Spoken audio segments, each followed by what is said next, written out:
Hey YouTube family, it's me again, Sonia, Snowy White 79. I just have a lot to say today. School starts in a week. I'm afraid I'll never get to make a video again, so I'm going to share it all. Okay, I'm reading this book, Made to Crave, by Lisa Turkirst? I don't know. Anyway, it is satisfying your deepest desire with God, not food. I am a Christian. I think you guys all know that. I'm going to share the biggest thing that's hit me from this so far, if I can find it. It's in chapter 2. And she's talking about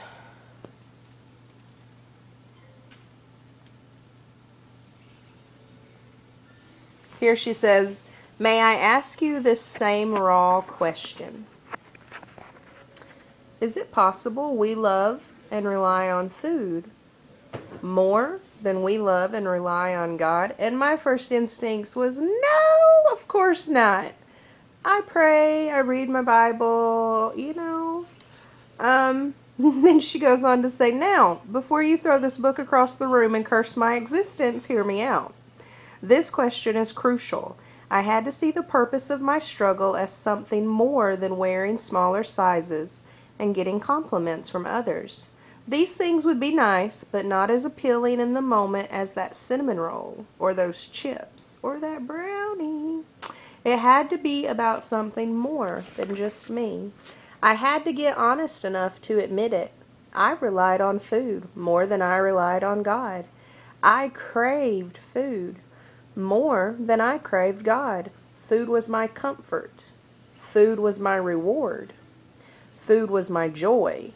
Food was what I turned to in times of stress, sadness, and even in times of happiness. And I hated admitting that. I felt stupid admitting that. I felt like a spiritual failure. I'll add to those last three sentences, I feel like a failure, period. Because I do crave food. I do seek comfort from food. I did and do use food as my reward. Food was my joy. Food was what I turn to when I'm stressed, sad, angry, happy." So yeah, I had to agree with her and answer that, yeah,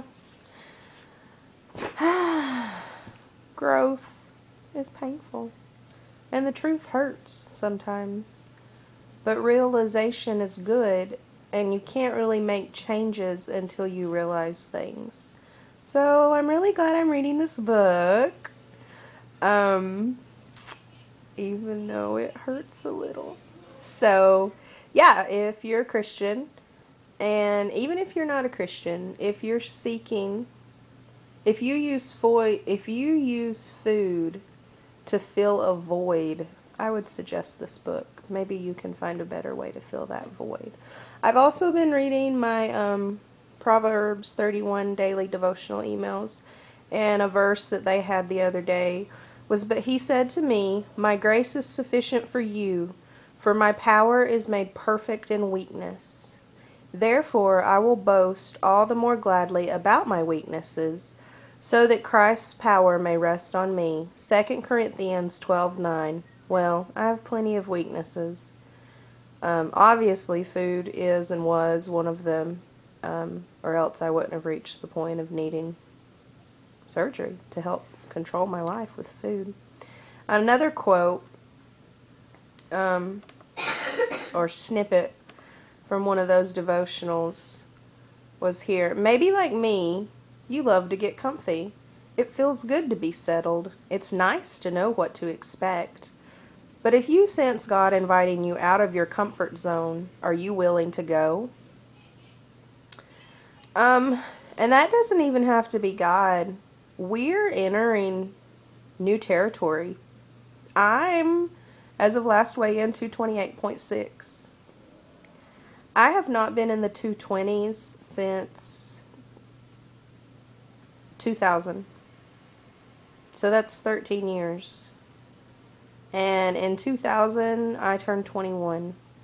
So I was a kid. I mean, I'm sorry, I know some of you are young, but at 21, I thought I was an adult. But I didn't know Jack. And not that I know Jack now, but I know a lot more than I knew then. So it's a little uncomfortable.